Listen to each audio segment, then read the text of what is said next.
En la Volche Radio suena el teléfono rojo.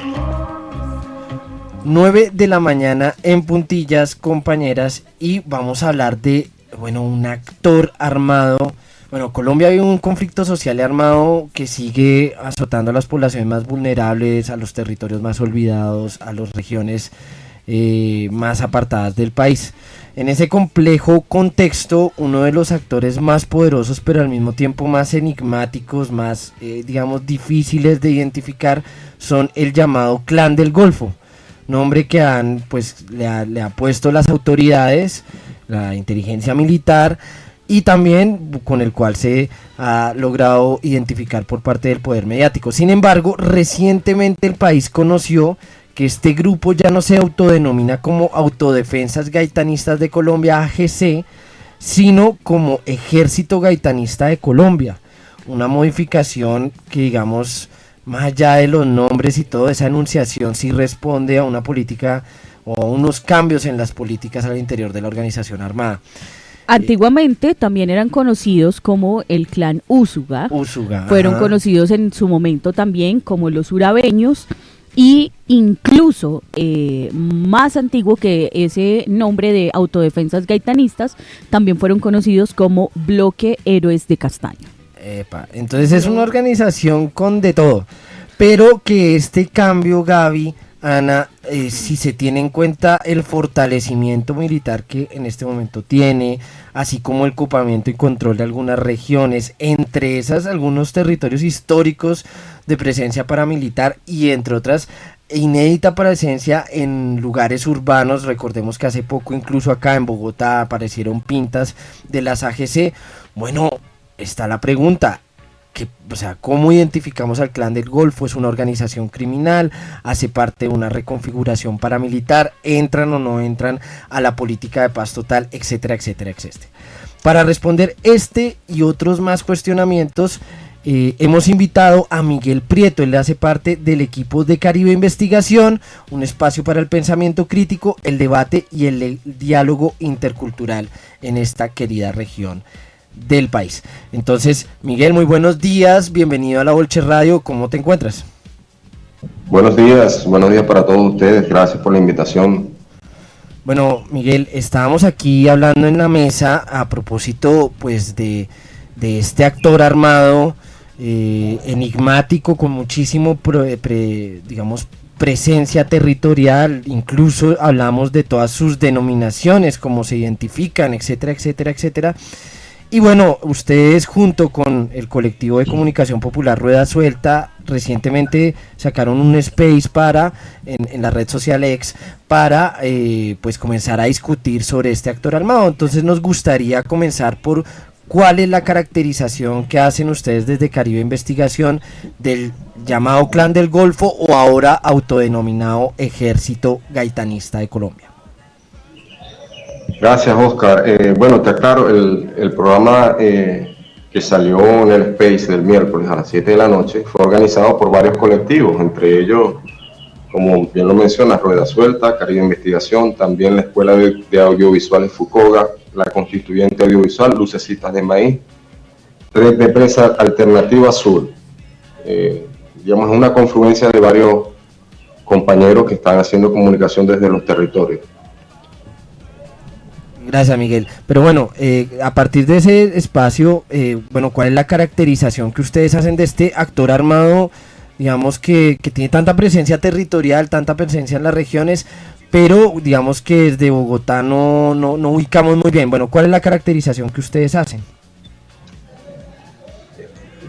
Oscar, si uno analiza desde la década del 2000, incluso desde lo que se conoció como el proceso de justicia y paz, una gran parte de los mandos medios, altos mandos, que no se movilizaron, y aquellos que firmaron pero volvieron a retomar las armas o nunca las dejaron, fueron convocando en distintas regiones, sobre todo en las regiones que ellos tenían digamos, como de control absoluto, que fue donde se inició o donde se fortaleció el paramilitarismo y luego se expandió hacia el norte del país, en paralelo con ese proceso de justicia y paz. Y nos decía el padre Javier, el sacerdote Javier Giraldo, que es un investigador de vieja data, tiene más de 30 años dedicado al estudio del paramilitarismo y a la defensa de los derechos humanos, y es nuestra fuente de principal para las investigaciones de Caribe Investigación. Nos decía que el proceso de justicia y paz sirvió como plataforma para lavarle la cara al Estado. O sea, un Estado desprestigiado nacionalmente, internacionalmente, al Estado y al establecimiento, y por supuesto al gobierno de Álvaro Uribe Vélez. Entonces, en este proceso de justicia y paz, lo que vivimos fue una pantomima. Es decir, en la forma se desmovilizaban las autodefensas, pero en la práctica había una recomposición de varias de sus figuras más importantes y de todas las estructuras que estaban de alguna u otra forma a la expectativa de ese proceso. Entonces, la estrategia del Estado, o parte de la estrategia del establecimiento, fue no solo lavarle la cara con este proceso, sino también desde el punto de vista mediático, cambiar los nombres. Y de allí, el gobierno de Juan Manuel Santos, primero Uribe comenzó a llamarla Bacrín, luego el gobierno de Juan Manuel Santos la llamaba GAO, habían varias denominaciones, grupos armados residuales, tenían varios nombres. Y sí, como tú bien lo decías, organismos de inteligencia comenzaron a darle nombres distintos a como ellos se autodenominaban en ese momento, o por lo menos al principio de la década del 2010, que fue Autodefensa Gaitanista de Colombia. Y lo llamaban Clan Úrsula, Clan del Golfo, etc. Pero forma parte de esa estrategia de blanqueamiento impulsada por el establecimiento. De manera que lo que hoy está haciendo el Clan del Golfo, o ese Ejército Gaitanista de Colombia, no es nuevo. Está montado sobre las mismas lógicas del establecimiento que permitió que se conformara el paramilitarismo en Colombia. Compañero, tú has mencionado justamente, hablas de este grupo como ese otro actor, ¿no? Algunas organizaciones en sus distintos informes que entregaron ante la Jurisdicción Especial para la Paz, que entregaron hasta ante la Comisión de la Verdad y que han sacado publicados como el informe Verdades que Incomodan, que lo hizo el Movimiento Nacional de Víctimas de Crímenes de Estado junto a otras organizaciones defensoras, han dicho que una de las grandes verdades que tiene este país es que justamente el paramilitarismo no es otro actor, sino una estrategia del Estado. ¿Crees que se cumple esto con este grupo? Sí, el paramilitarismo cambió de forma, cambió de expresión, pero no cambió de lógica.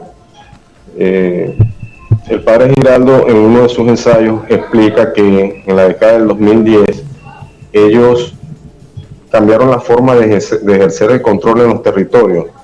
Por ejemplo, comenzaron a llegar a los territorios y no ejecutaban esas masacres horrendosas de cientos de personas, pero después de la desmovilización de la FARC, que ellos comenzaron a ocupar los territorios dejados por la FARC, las masacres comenzaron a expresarse de nuevo. No en número como en la década del 90 o 2000, pero sí como una forma de control territorial y del control del tejido social. Porque recordemos que el paramilitarismo nace como una política de Estado, no es una respuesta contra insurgentes de sectores económicos, ganaderos, terratenientes, no. Y no se ubica tampoco en la década del 80. El paramilitarismo surge como una imposición de los Estados Unidos en la década del 60 llevando a cabo lo que es la doctrina de seguridad nacional, que no solamente se aplicó en Colombia, sino también en el Cono Sur, y comenzaron a diseñar una estrategia en Colombia que poco a poco fue teniendo piso legal y se fueron conformando los grupos paramilitares desde el punto de vista legal, amparados por el Estado.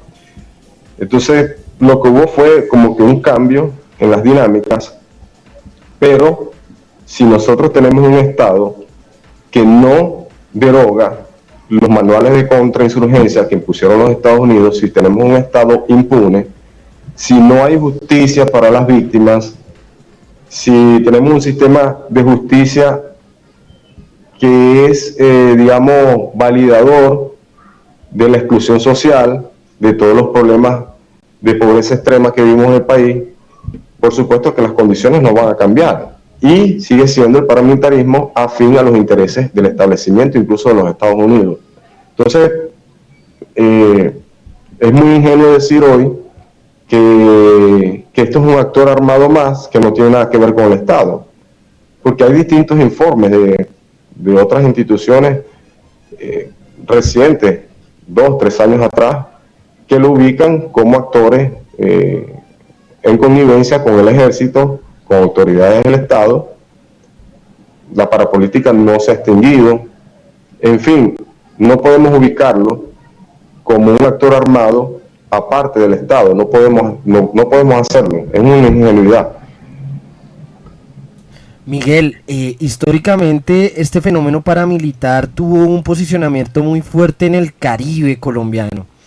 Y bueno, ustedes son un colectivo que trata temas relacionados con esta amplia y hermosa región del país. Bueno, ¿cuál es el diagnóstico que ustedes hacen de la presencia de este actor armado en el Caribe? Bueno, ese diagnóstico no solamente lo hacemos nosotros. En la entrevista del miércoles, Lever Dima, que es defensor de derechos humanos de Santa Marta, Magdalena, también lo decía, y en la entrevista con el padre Giraldo lo ratificaba. Un poco lo que hemos venido estudiando desde Rueda Suelta y Caribe de Investigación. Hay un mapa de crecimiento y consolidación del EGC, o AGC, como quieran llamarlo, que es similar al proceso de expansión y consolidación de las AUC. Las AUC fue como que ya la forma que finalmente cogió el paramilitarismo en la década del 90, ¿no? Pero es un mapa similar, desde el Urabá antioqueño, subiendo por Córdoba, Montes de María, Golfo de Morroquillo, Nudo de Paramillo, todo lo que es el Magdalena Medio, corriendo hacia el sur del Cesar, y de allí hacia el Magdalena y el norte del departamento. Entonces, si uno mira las dinámicas de hoy, cuáles son las regiones donde ellos controlan el territorio absolutamente y cuáles son las regiones donde le disputan a otros actores armados, podemos determinar que sí, que es prácticamente el mismo mapa de crecimiento que estuvieron en la década del 90. Y eso responde a varias cosas. Una, lo que señalan todos los analistas, que es el dominio de las rutas del narcotráfico, de minería ilegal, de todo tipo de economía, no llamemos ilícita, porque eso sería también estigmatizar a otros sujetos sociales en el territorio, pero sí todo tipo de economía, legal o ilegal. Pero también regiones estratégicas donde el paramilitarismo peinó el territorio para que las transnacionales pudieran avanzar en sus proyectos extractivos en la década del 2000, para que se consolidaran esos proyectos extractivos que desde el 70, 80, 90 se fueron imponiendo en todo el Caribe colombiano. Y es lo que vemos hoy. Ese sería como que el segundo elemento a analizar. Si tú te pones a evaluar todo lo que es el corredor minero del sur de La Guajira, el corredor minero del Cesar, el proyecto del ferrocarril que va de Chiriguaná hacia Dibuya, Puerto Brisa, nos damos cuenta que la violencia y el control paramilitar en el territorio es afín a todos estos proyectos, porque entonces la resistencia social para defender el territorio, para defender las aguas, para defender todos los ecosistemas y el derecho a la vida en general, va a ser nula. Eso es lo que se está empujando como segundo elemento. Es decir, no podemos limitarnos a hacer los análisis en torno al narcotráfico, porque es un error. Sería caer en la primera versión que se tiene sobre el paramilitarismo, que este surge como respuesta a la guerrilla de un sector económico de las regiones y del narcotráfico. No es cierto. Hay otros elementos, estos dos que menciono, también pudiéramos mencionar digamos, todas las implicaciones que puede tener para Venezuela el crecimiento paramilitar empujando hacia el norte, porque toda la región occidental de Venezuela es rica en petróleo y gas, y es una región estratégica. Finalmente, compañero Miguel, la posible entrada de este actor armado en la política de paz total del gobierno Petro ha suscitado todo tipo de debates. Algunas voces se oponen rotundamente, otras consideran que es necesario un diálogo con este actor armado, y bueno, ahí hay como una confrontación de opiniones con respecto a el EGC, Clan del Golfo, como lo queramos llamar. Bueno, ¿cuál es tu opinión frente a este debate? ¿Entraría este actor armado a una posible política de paz total? Lo primero que hay que considerar en torno a los posibles diálogos con el EGC, incluso con las autodefensas conquistadores de la Sierra Nevada de Santa Marta, es las víctimas, las comunidades asediadas, las comunidades controladas, los desplazamientos. Si revisamos actualmente, hay 2 puntos de crisis humanitaria actual que no ha sido atendida debidamente, y son sur de Bolívar y la zona rural de Riohacha, que es la capital de La Guajira, por la confrontación que EGC tiene con otros actores armados en el sur de Bolívar, con el ELN y con las disidencias de la FARC, y en la zona rural de Riohacha con los conquistadores.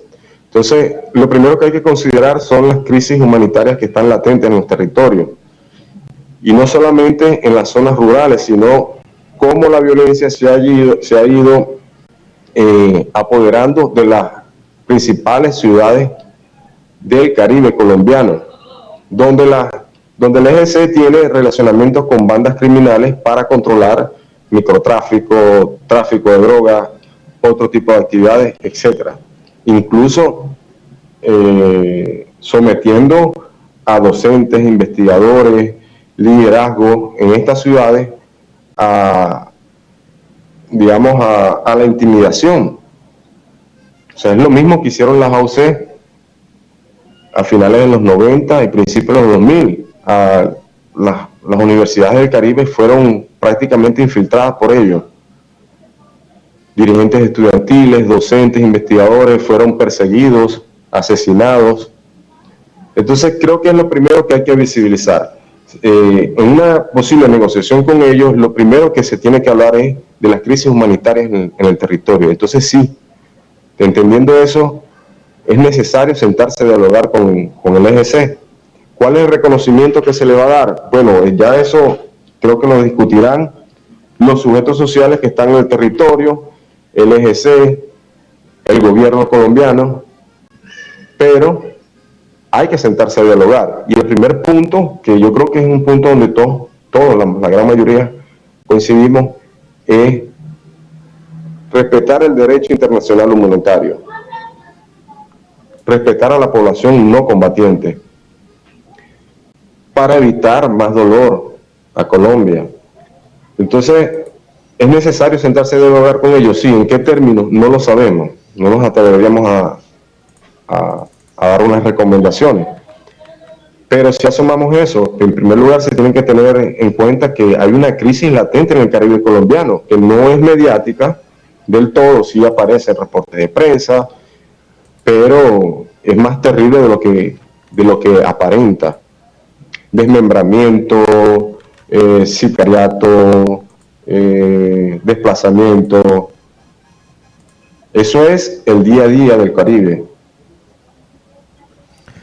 Bueno, compañero Miguel, muchas gracias por participar en esta mañana de Bolche Radio y bueno, muy atentos de todo lo que pase con este actor armado, con las comunidades del Caribe y bueno, con las investigaciones y demás espacios que abran organizaciones sociales que como Caribe Investigación están preocupadas por el tema, la crisis de derechos humanos en los territorios. Muchas gracias, Miguel. Sí, señor. Algo adicional que quería mencionar. Sí, señor.